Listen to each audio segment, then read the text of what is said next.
site. Man, Eileen wouldn't let me go into a McDonald's in Japan. or What? Korea. Did she feel? And I never got enough time on my own to go do it. Why?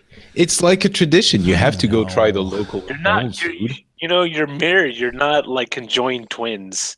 Well, I mean, yes, I could have forced the issue, but it just wasn't worth it. She was like, because we were all wanting to eat together, and I was like, let's try a McDonald's. And I was with 2 other people besides Eileen. I'm always willing to try something odd.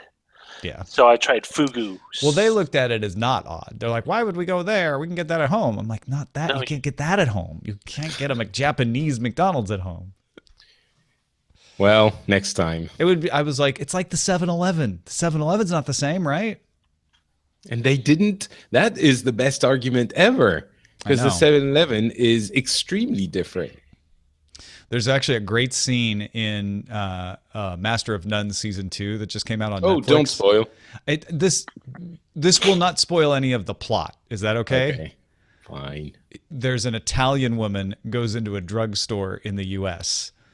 and she gets all like super excited, and Aziz's character Dev is just like, okay, and I'm like, that is exactly how I felt at a 7-Eleven in Japan. That's, I think, one of the things that I loved the most when I first went to Japan was, well, all of the trivial things, but the vending machines. I was like, oh my God, you can buy like warm drinks and cold drinks from the same machine. Yeah, the hot coffee from the vending machine.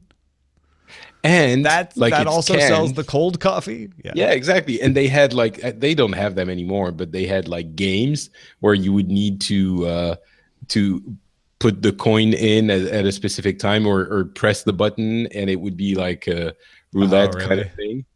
And you could. I didn't see any of those, sadly. Oh, I think they must have outlawed them because it was, basically gambling. Gambling, yeah. I did see Tommy Lee Jones advertising for Boss Coffee, though. Oh, yeah. He's been doing that for 20 years. Eileen was the first time she'd been to Japan, she'd seen billboards and commercials. And then when we got there, they weren't there anymore. And she was on the hunt. And we finally, in Kyoto, found a vending machine that had the Tommy Lee Jones thing on it. You celebrated a little bit. It was either out of date and hadn't been changed out, or was the beginning of a new campaign. We couldn't figure it out. Have you seen Lost in Translation? Of course. Who hasn't? In fact, Eileen made me take a picture of her in the window at the Hyatt because we stayed there for a night on purpose. You did? Yes. So did that we she could for do that. our honeymoon. And they must have so many dumb foreigners going there and go to the barn. But yeah, it was worth it. Totally. It's a really nice hotel too. It's not like it isn't. Mm-hmm. They had, maybe we don't have time. Okay, I'll tell you another time. We save that for the post show. Okay. All right. Here we go. Oh, I need control. You have it, don't you? Do you not have it? Yes, I have it. Okay, cool. Hiding. Here we go. The Daily Tech News Show is powered by its listeners, not outside organizations. If you get value from the show, consider giving a little back. As little as $1 a month keeps great tech news and analysis coming your way commercial-free. Find out more at dailytechnewsshow.com/support. This is the Daily Tech News for Tuesday, May 16th, 2017. I'm Tom Merritt, with me Patrick Beja, and together we will team up to discuss some of the important stuff out there, help you understand the technology world around you, and most importantly, Patrick, help people sound really smart in their meetings at work. So basically a regular episode of the Daily Tech News Show. That's right, man. It's all in the day's work. We're here for you. No, it's funny. I don't know how many times I hear people say, I really like Daily Tech News Show because I was in a meeting and I was able to talk about something with intelligence that I would not otherwise have known about, and it really impressed my boss, coworker, friend, etc. Hey, why do you think I listen? It's so like, why do you think Patrick is on the show? Why do you think I do the show? Yeah, basically. Oh, that's actually true. Let's start with a few tech things you should know. 4K TVs under either the brand Element or Westinghouse with Amazon's Fire TV software built in are available for pre-order on Amazon, as you might expect. 43-inch model sells for $449, on up to $899 for the 65-inch version. But before you get too excited, that's no HDR. They are not HDR capable. They do have Amazon Voice services, though, in the included remote. This is 4K though, for 4K, $449, maybe. HDR, yeah. Not HDR, okay, but still, it feels like this is, maybe I'm not Pretty used cheap. to those American prices of yours. No, but these are seems super like, cheap. Yeah. But yeah, I mean, it's, not big brands, probably brands that can't afford to develop their internal OS to make their TVs super smart. So it makes sense for them to partner with Amazon. Tinder has filed a notice of threatened opposition to the application for a trademark for a competing dating app called Shinder.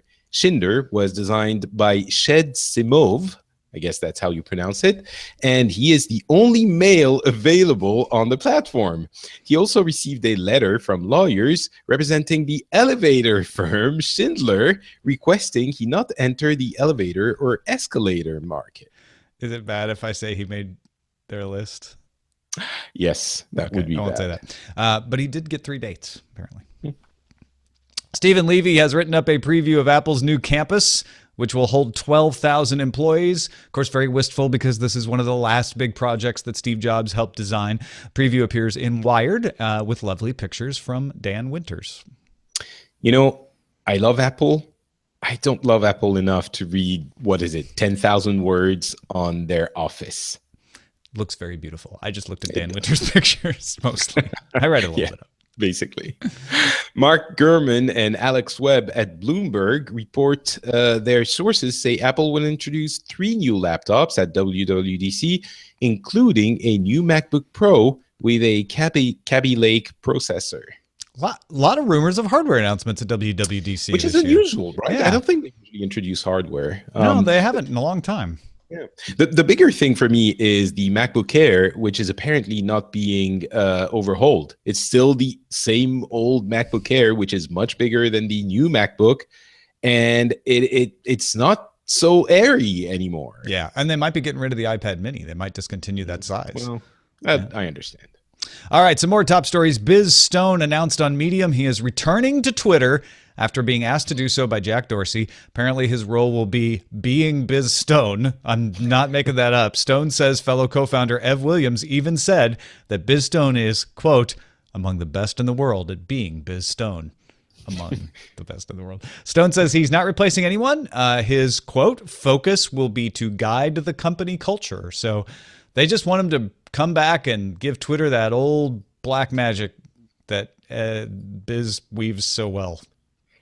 I don't think you're doing the quote justice here. What he's actually saying is, my top focus will be to guide the company culture, that energy, that feeling. Ah, that energy, now it makes that feeling. Still no sense. Listen, man, I mean, Biz Stone, I've met Biz. We interviewed him for CNET back in the young days of Twitter. And he and Ev were both very excited about what they had stumbled across.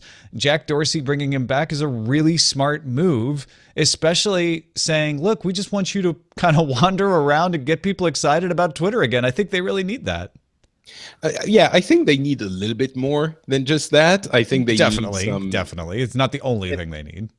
And I think he could potentially bring something more as well. There could be some direction or some even product, development that he could think about and still inspire. But to be honest, if I had just read this post without any other context or knowledge for the tech industry, I might have thought this is the biggest amount of BS I have ever read, because he says nothing. It could almost read like a pity move. Like, I went back for a meeting at my old company and my old co-founder as the CEO said, oh, I'll give you a job. But instead, what he should be saying is, I'm coming into Twitter to take care of business. Ooh, no, he should definitely not say that. No? No, but I mean, founders returning to a company that has known a lot of success and might be a little bit in a tougher place right now. We've seen that story before, and sometimes it works out. And I'm not only talking about Apple. Sure. One person can sometimes make a big difference, and maybe Biz Stone can be that for Twitter. Yeah. Who knows what would happen if Bushnell would have been brought back to Atari? For example, yeah. Instagram has added 8 face filters, including crowns, animals, and math equations. They can be used in front or back cameras and in any Instagram shooting mode, including boomerang. Instagram users can also add hashtag stickers and use a new rewind video effect and eraser. Yeah, so I mean, everybody making a big deal about the fact that we constantly see these new features from Instagram that are actually old features from Instagram, borrowed from Snapchat, right? Snapchat, they're not they're new to Instagram, but not new to us.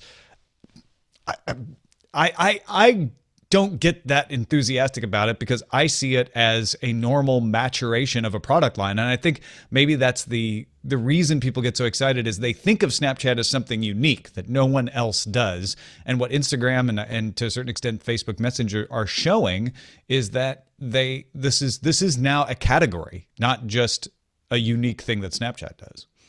I agree and disagree at the same time. It is true that basically it was Snapchat that was doing it and only Snapchat. And Instagram, it's not like it's the first thing that they're copying from Snapchat. I would say it's easy to forget what Instagram was a few years ago. It was the place you would go to easily share your beautiful pictures made more beautiful by those filters. And I think it's actually turning itself into almost Snapchat. I think it's going after a different audience. Maybe the beautiful pictures audience is already captured and they know that the younger audience wouldn't be enough for them.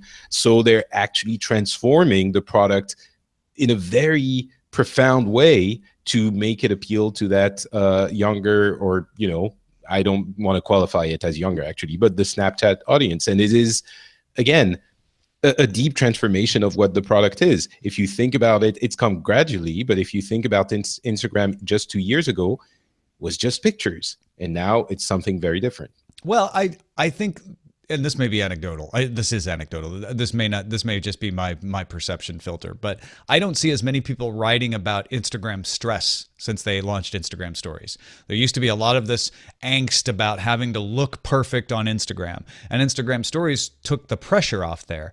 I'd be curious if it's actually lowered their demographic any, if it's pushed into younger folks, or if it's just brought that Snapchat-like lack of pressure to its existing audience, which always has been a little bit older. I wouldn't know, but it seems to me that these new features attract different people as well, and they're constantly gaining more users. So there is something that's attracting different Something's people. Bringing in new people. You're absolutely right. HTC announced its squeezable phone. I don't know why this fascinates me so much. The idea of a squeezable phone. It's not even squeezable in the sense that the sides don't move. It just senses your pressure. But anyway, 5.5 inch U11 is their new flagship smartphone. Has a 12 megapixel camera with optical stabilization that is now rated 1 point higher than the Google Pixel camera. Bundles in Amazon's voice assistant along with its own voice assistant, the HTC Sense companion, and Google Assistant. The phone features Edge Sense that lets you squeeze. If you squeeze short or long, you can do different things. It can perform functions like squeeze to launch the camera, squeeze to take a picture, squeeze to launch the Google Assistant. U11 uses USB-C, so no headphone jack, but it does include a 3.5 millimeter adapter. Phone is available for pre-order now from Sprint in the US. It'll be in store June 9th, and an unlocked version is available for pre-order on htc.com for $649. That will ship in June as well. Well, first of all, USB-C, no headphone jack. I guess that's notable. But you know why you're excited about that squeezability? Squeezable phone. It's because it's actually cool. It's a way of adding a function, a design interaction with the phone that isn't adding more buttons, and that makes complete sense. It is entirely in keeping with the way you use the product. Maybe. I think it is. It is, it could be used. Of course, it's not going to be used exactly as a button would, but it could be used really smartly. I'm not sure HTC has enough of a footprint on the Android market to make it completely to fulfill the potential of something like this. But even if you're smiling, and I sense that you're disagreeing, I do think that it is a super smart design, technological design thing. No, I don't disagree with anything. That is actually a very wise and intelligent analysis of the advantage of this Edge Sense from HTC. Why I'm smiling is I don't think that's why I'm attracted to it at all. I think in my mind it's a squishy phone that just entertains me. Because I'm not even disappointed that it's not, because of your cogent analysis, which is like, no, this is a very useful thing here. It's just the idea of a squishy phone. Maybe someday. Basically. Yes. Disney CEO Bob Iger reportedly told ABC employees Monday that the company is being asked to pay ransom in Bitcoin or an upcoming movie will be leaked online. Disney reportedly does not intend to pay. Deadline reports the movie is Pirates of the Caribbean, Dead Men Tell No Tales. So yeah, get it out of your system, folks. The pirates stole pirates, and they're threatening to pirate it.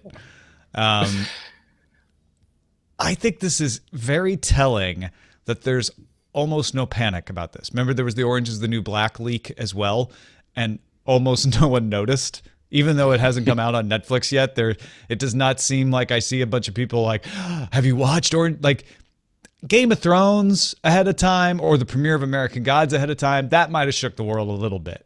But I don't, a lot of people are like, oh no, I actually want to see this on the big screen, right? I mean, I could always wait and download it later. And it's the 5th movie. It's not like it's the first one that I'm dying to see. That I'm willing to go and download it somewhere. And apparently they're going to release it 20 minutes at a time. And it's like they're just tweaking Disney, and Disney doesn't appear to be blinking. Well, I mean, if it was a Star Wars movie or something like that, yes, that would be a much bigger deal. But even then, it's really interesting that a lot of people don't really care. And yes, you could go and download something. In the case of Orange is the New Black, you could. But it's very telling that it's so easy now to just watch this wherever you can that a lot of people don't even bother, even if they could watch it a few weeks or months in advance. Yeah. And again, this is not, again, as you said, Game of Thrones or Star Wars, but still, it's just not a big deal. And those things get pirated the day they come out anyway. So it's not like these things never happen. Yes, maybe they don't get pirated a few days or weeks before, but it's kind of the same thing. I don't think anyone would expect Disney to pay anything in this case. No, Disney should figure out how to shore up their IT so something like this doesn't happen, I suppose. But I've been saying for years that the best competition for piracy is ease of access. Make it easy for us to get things legally, and we won't bother to go find things in darker channels for the most part. And I think a lot of people, mostly with Orange is the New Black, but even with this, they're like, well, I can either go try to figure out how to get this, or just wait till it comes to Netflix, or just go to the theater and watch it. And like you say, I think there are things big enough to push us to go and like, oh, you know what? I do want to see Star Wars before it comes out. Sure, I'll go to see that, right? But those are few and far between. Especially, that's the other part of this, is there's so much good content out there. We're not dying for the hot new thing because everything else is so bad. If anything, we all have too much to watch that we're like, I don't want to add another thing to my list. And I think there's also another element, which is we want to watch it when everyone's watching it. It doesn't feel as fun to go and pirate it and watch it alone and be like, all right, I can't really talk about this to anyone. Exactly. So. It's like, oh yeah, I didn't wanna watch enjoy it yet. it Don't with the- spoil it with for the me. group. Please don't talk about it. You're most likely to run into. Zenimax has filed a lawsuit against Samsung seeking royalties and damages for copyright infringement and use of trade secrets relating to the Gear VR headset. Of course, Gear VR headset made in partnership with Oculus. Earlier this year, Zenimax won a lawsuit against Oculus for copyright infringement. Oculus was not found guilty of stealing trade secrets in that lawsuit, and Oculus is still pursuing that lawsuit. They haven't given up on appeals yet. There's also the ruling that Zenimax itself is being sued by former employee and current Oculus employee John Carmack for unpaid acquisition money relating to Zenimax's acquisition of id Software. So Zenimax getting sued by Carmack, might go to court again with Oculus. And then they decide to just kind of lash out at Samsung with some deep pockets. I'm a little befuddled by the fact that they would choose to do this now. Well, I think, with the suit against Oculus, it looked like they were a little bit money hungry. And with this one coming right after, it definitely, I mean, the image I have of Zenimax now is, pale, thin-fingered vampires rubbing their hands and going like, we can get more money. I don't know why vampires have that accent.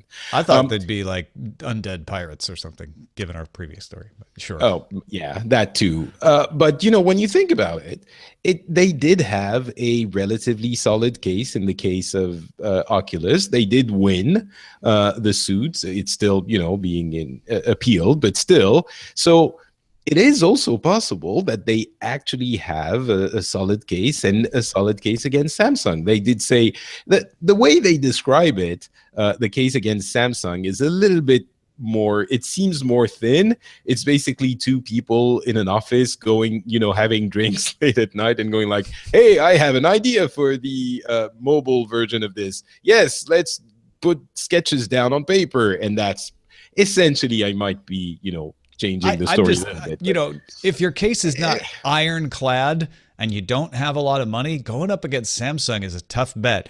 Maybe they think this can get Samsung to put some pressure on Oculus to settle because Samsung won't want to bother with it. It could be seen as some kind of leverage.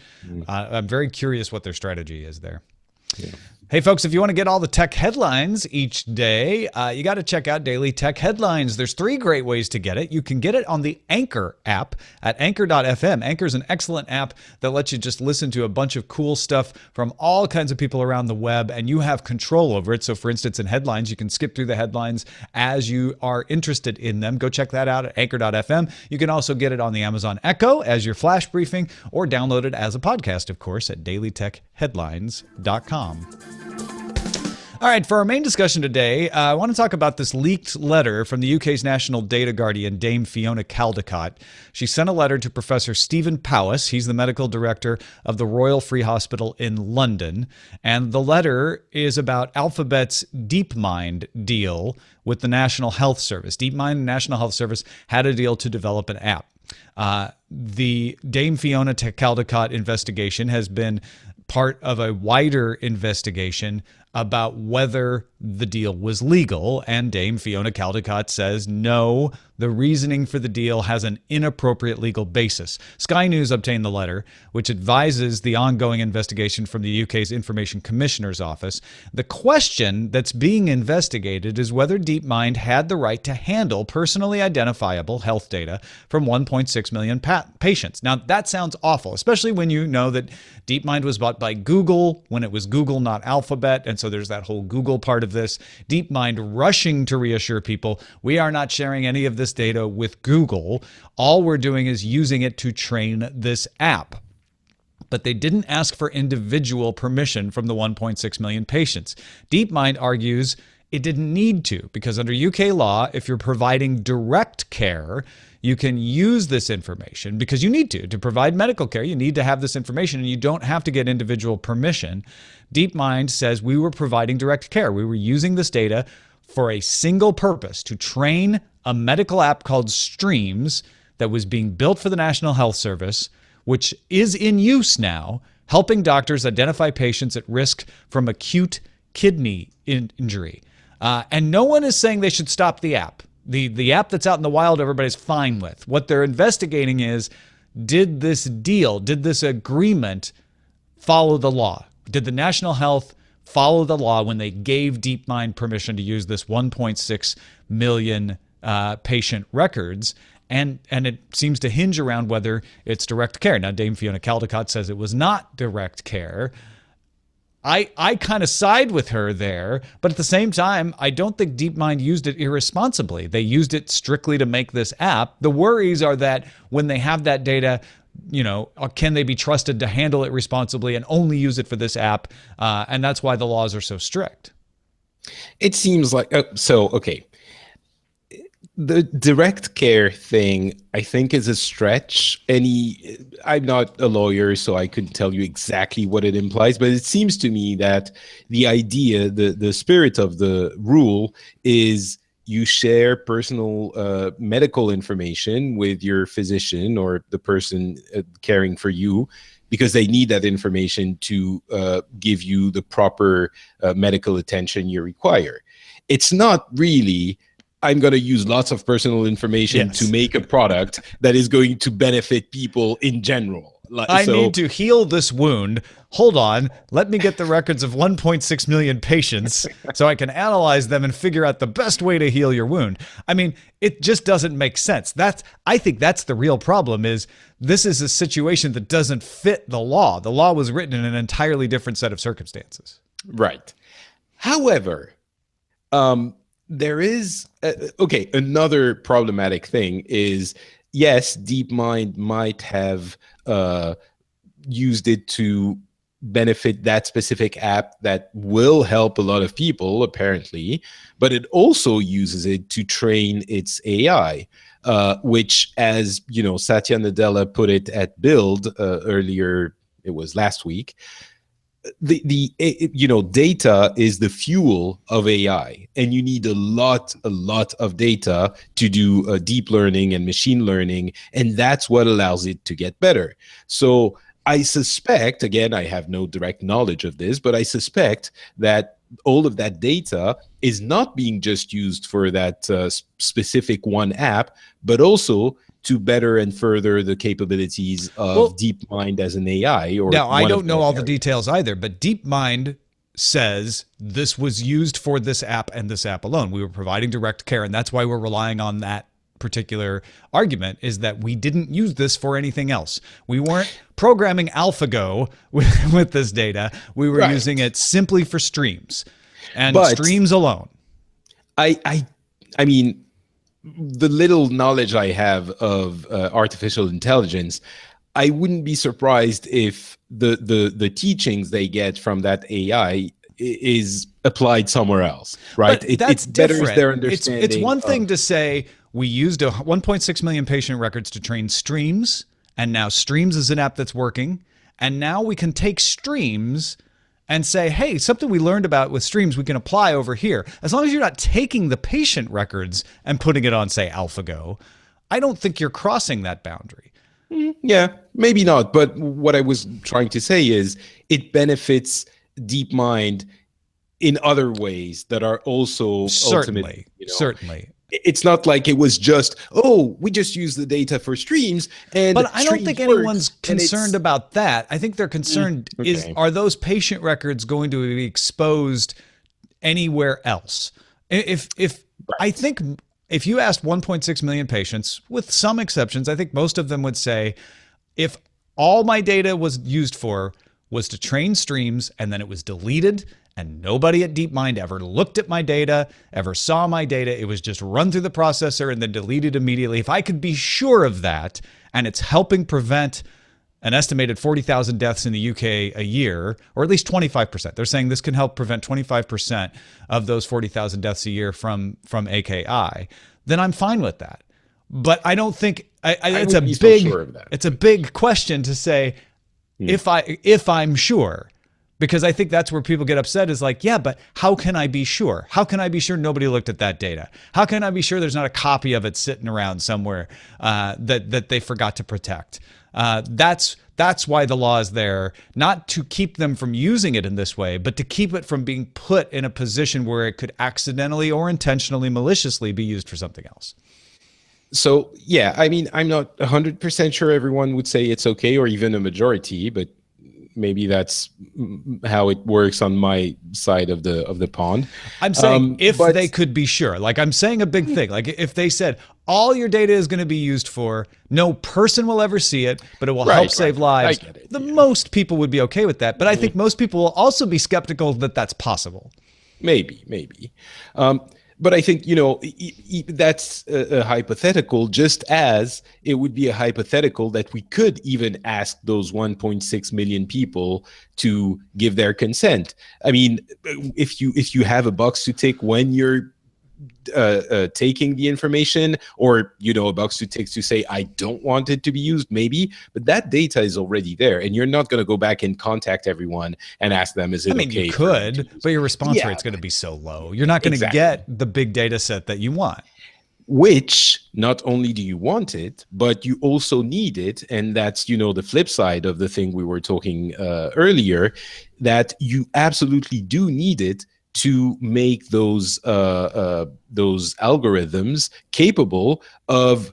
We're not talking about recognizing kittens in pictures here. We're talking about some potentially very efficient care and prevention products. Yeah, and you do need that data. And since you can't really go and ask people for all of their permissions, I don't think it's realistic in this case.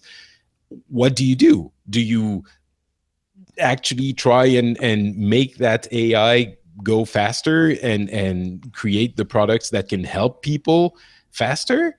Or do you say, it's just a different kind of, not just expectations, but a different kind of rules or way of thinking about it? Because I think there's a couple of things you could do. One is you can make this a standard patient option to say, can my data be used in research, right? Like you say, you're not going to get everybody to do it, but you could start now, and maybe that's like organ donation, right? Maybe that starts enough people thinking about it.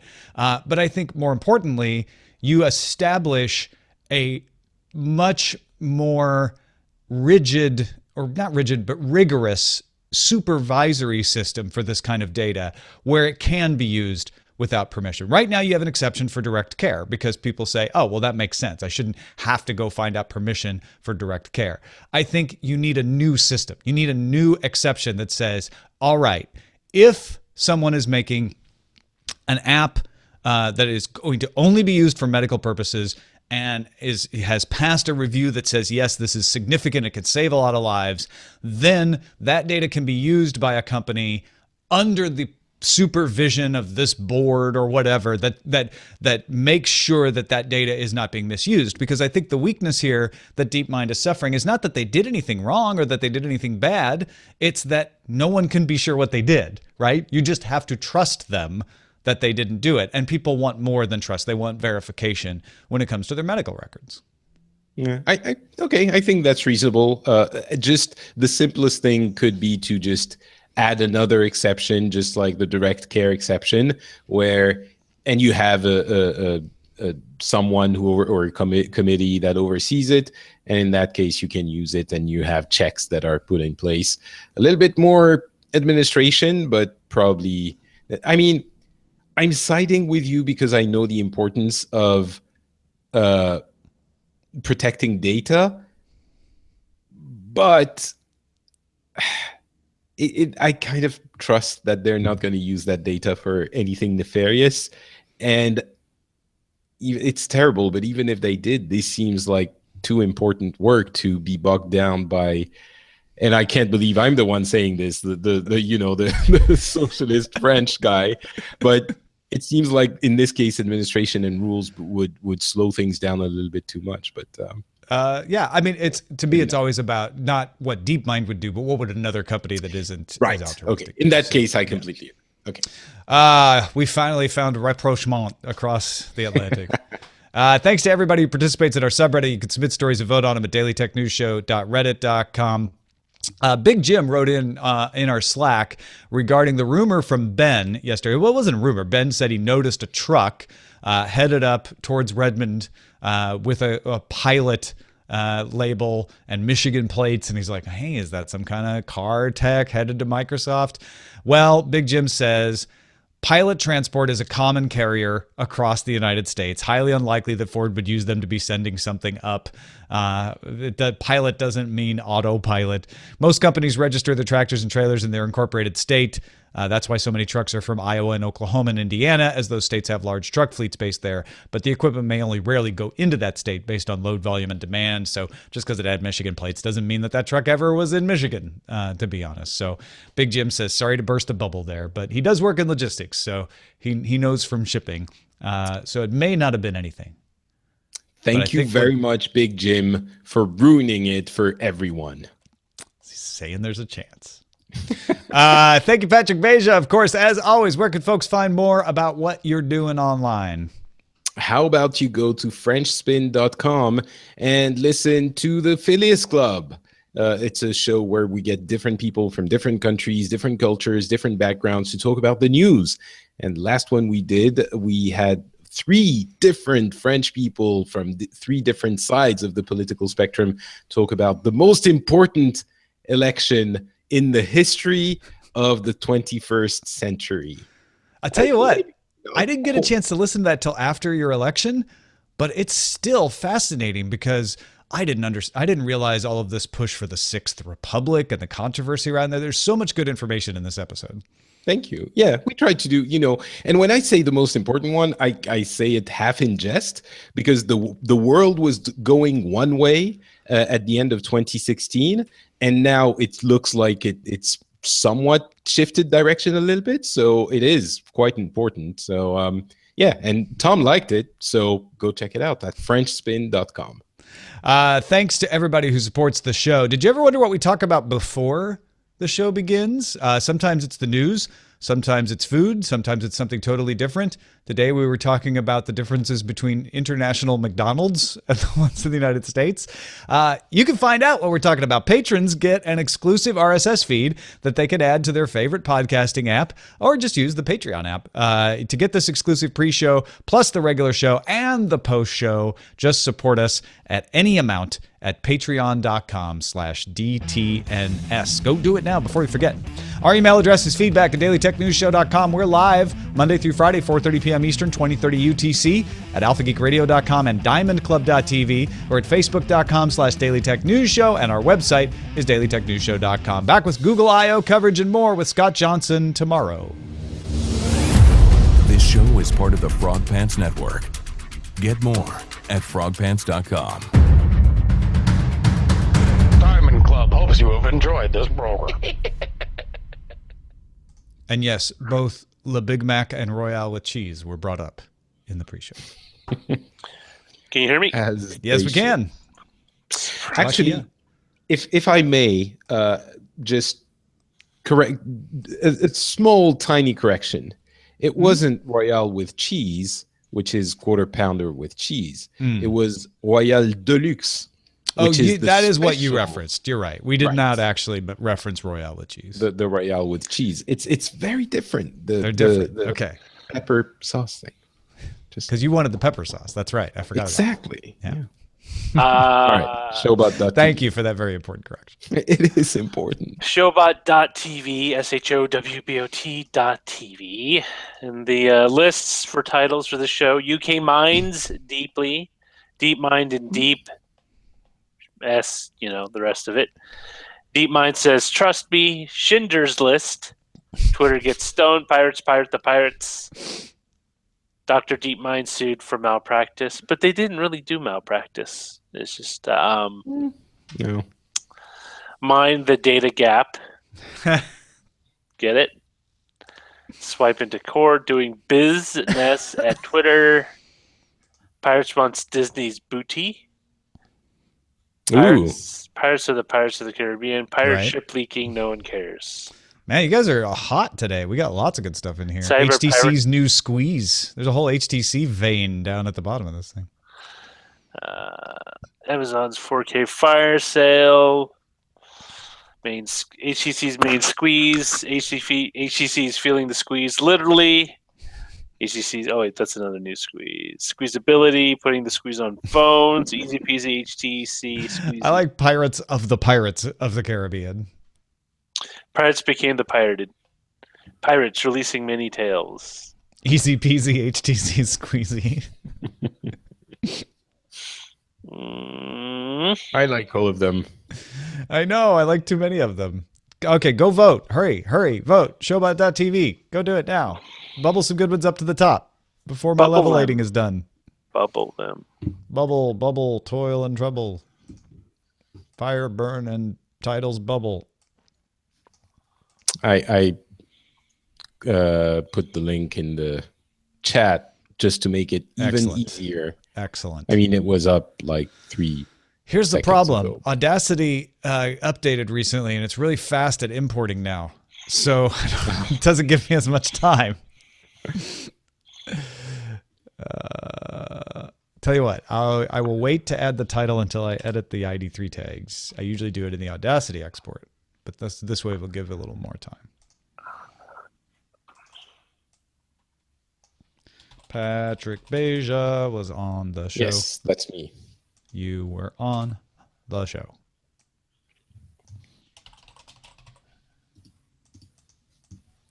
I'm editing the rest of the ID3 tags right now. That's why I'm telling you things you already know. Royale Deluxe.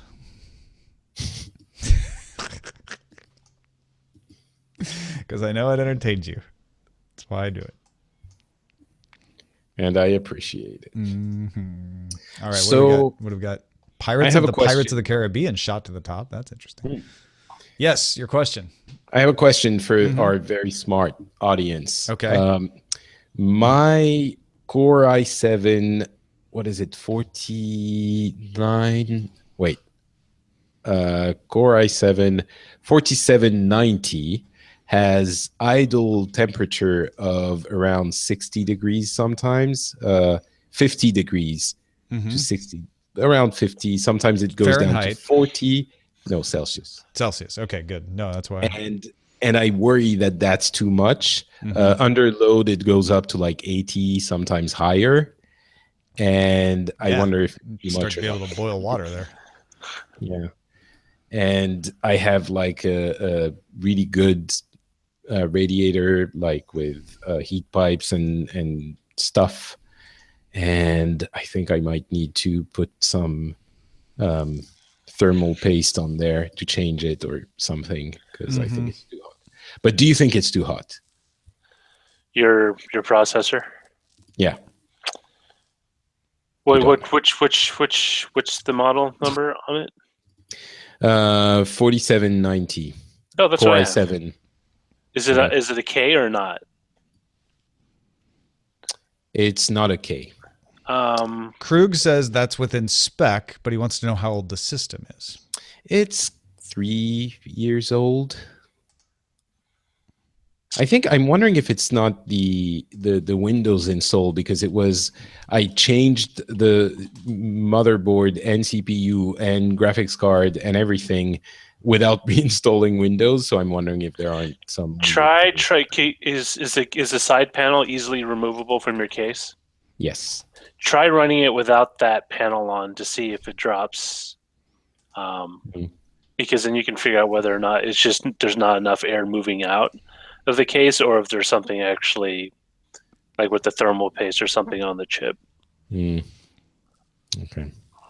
I might, because I have a thermal, because I have the same chip you do, except it's a K, and I run it with one of those not thermal take, but a Tim. No, it's a thermal, not thermal take. It's a thermal take.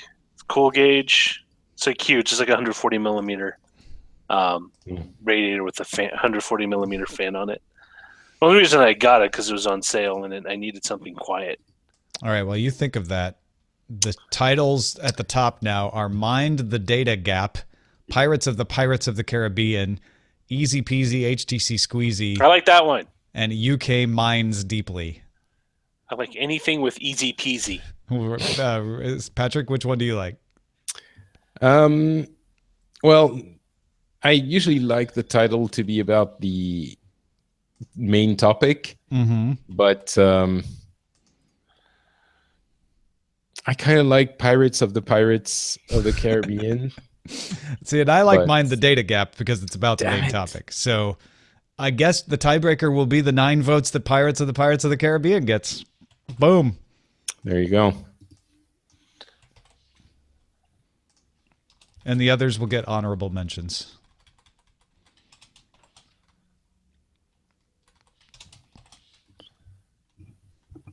And your cooler's a pretty like one of those aftermarket big ones that that you really have to crank down on the chip. Mm-hmm. Is it a cool? It's not from. It's not a Cooler Master. I think it might be a Cooler Master. Can't remember. I never remember if it's a thermal take or a Cooler Master. I remember Cooler Master was kind of odd to put on. I had to re-put it on once because it was incredibly. Because I don't want to have to remove the entire panel every time I do it, so it doesn't actually screw in from the back. It just it's a plastic thing that you push into the motherboard's screw hole and it clips to it. And so I do worry a little bit that it's not well in place enough. But screw hole. That thing. Oh, it's not an Arctic cooler. Okay, wait. It is a Cooler Master Hyper TX3 Evo. HyperTex. It's relatively cheap, but it's enormous. HyperTech Cooler Evo. Just Evo. TX3 Evo. TX3. Ah. Let's see. I haven't seen one of these. Oh, I see. It has little plungers. Yeah. On it. Oh, interesting. So that's a very curious design. You basically don't need a bracket. Exactly. Yeah. I haven't used one of these in a while. Did you just put it together, or you just noticed the high temperatures recently? No, I think it's been high for a while. It just doesn't, the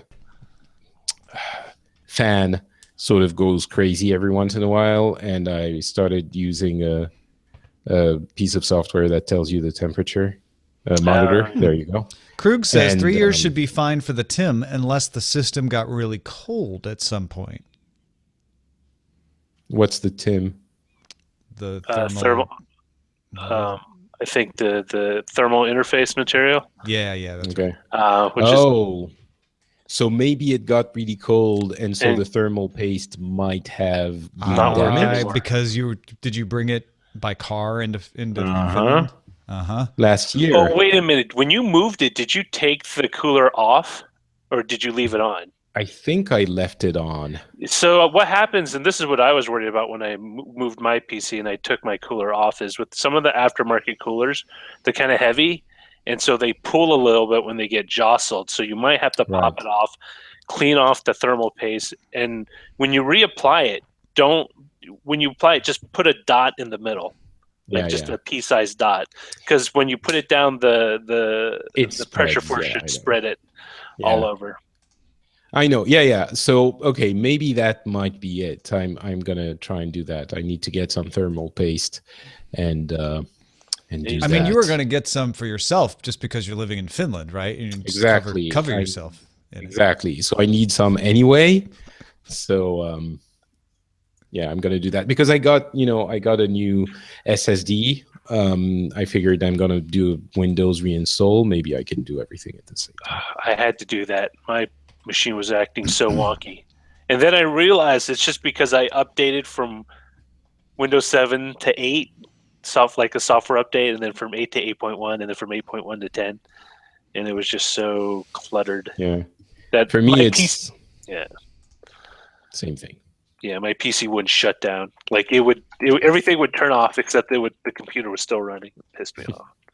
But it's been running surprisingly well with Windows 10. I went from 8. This was a Windows 8 install. And as I said, I changed the motherboard, the CPU, the everything, and upgraded to 10. And it still runs, pretty well. Like, this is my production machine. I do everything on it. And it runs okay. So I'll tell you a really dirty lie. Or not a dirty lie, a dirty thing I did. So one of the motherboard I originally had in here was an old Core 2 quad. So back from like 2008. And the processor of the board fried, so I had to replace everything. So I got a brand new motherboard, and I got a 4790K, and I didn't do anything with the install. I just plugged everything back in, I turned it on, and I let Windows kind of figure the thing out. Yeah, It was working that's what fine. I did. Yeah, it worked fine for 10 months, and then it started getting really fritzy, and then my video card died, and I was like, I'll just reinstall everything. Yeah, probably needed. But I'm surprised how well it works given, all of its history. But Have you been playing Prey? No, I tried the demo for like half an hour and it didn't really grab me. Yeah, it's definitely fine, BioShock. It's BioShock in space, basically. Right. And it is like the beginning is really surprising. They managed that intro pretty well, but still, I was like, okay, I have other things. Other games to play. Yeah. So there's an ad for The Last Jedi in Japan that has some red text along the side that's loosely translated as "The most startling truth in Star Wars history will soon be revealed." Spoiler. Although the word for truth could also be interpreted as reveal. Well, the most startling reveal in Star Wars history will soon be revealed. Wait a minute, is that Mark Hamill reprising his role as Luke Skywalker? Yeah, maybe I don't think that's very startling though. It's like, I'm gonna go. all right. First, yes, we're all gonna go. Oh, Thanks okay, everyone okay. for watching. Bye. Goodbye. Thermal